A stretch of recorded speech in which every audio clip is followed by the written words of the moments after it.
you so much. I have a question in regards of how can we abide in awareness and still being embodied in a human form?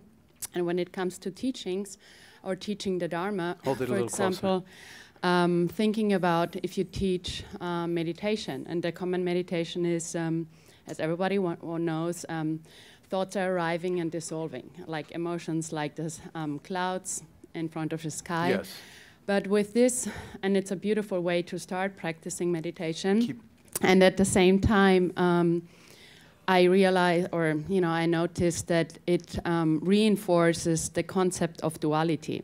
So within my life, and also when I'm teaching or talking about Dharma, I'm still in the linguistic of duality, which helps, but it reinforces the concept of duality. So I want to be really clear that I understand how what you're pointing to reinforces the concept of that. You were talking about sky-like mind. Where's the duality? So when you, for example, in meditation, when you, there's this common meditation, you are the witness of your thoughts arising and dissolving, things with emotions. Dead already. Right? Why? What was the word that? Witness. Witness. There's the dualism. You think of yourself as witnessing your thoughts, you're dead. Give up. Only that moment's over, so your new breath in, you're alive again.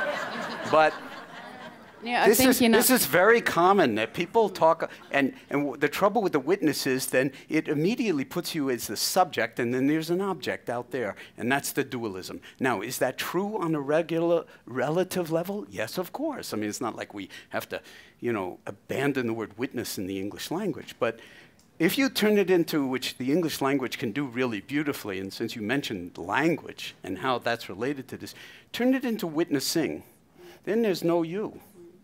Well, I found that, when it comes to this point and, to all these teachings, then you basically can always come to the point is there is, there's no you and there's only the action, so it's only experiencing and there's no experiencer and the experience. Yeah. So actually, all Dharma teachings I found is you can come back always to the, ultimate and absolute, which is awareness itself. Everything arises out of awareness. Okay, and that's non-dual. Yeah.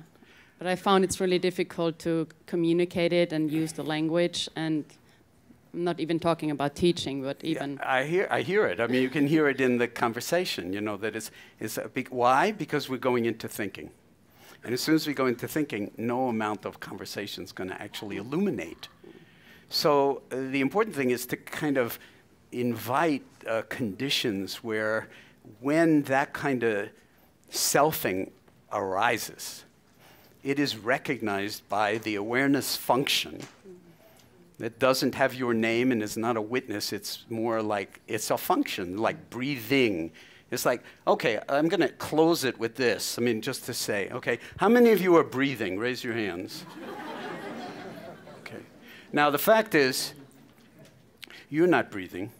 Whoever you think you are. If it were up to you to be breathing, you would have all died a long time ago because you got distracted, get a text, whoops, dead. So, I like to say this. Whoever you think you are, whoever that you is that's breathing conventionally, you're not allowed anywhere near the brainstem, the phrenic nerve, and the diaphragm that's doing this. You're being ventilated. You're being breathed.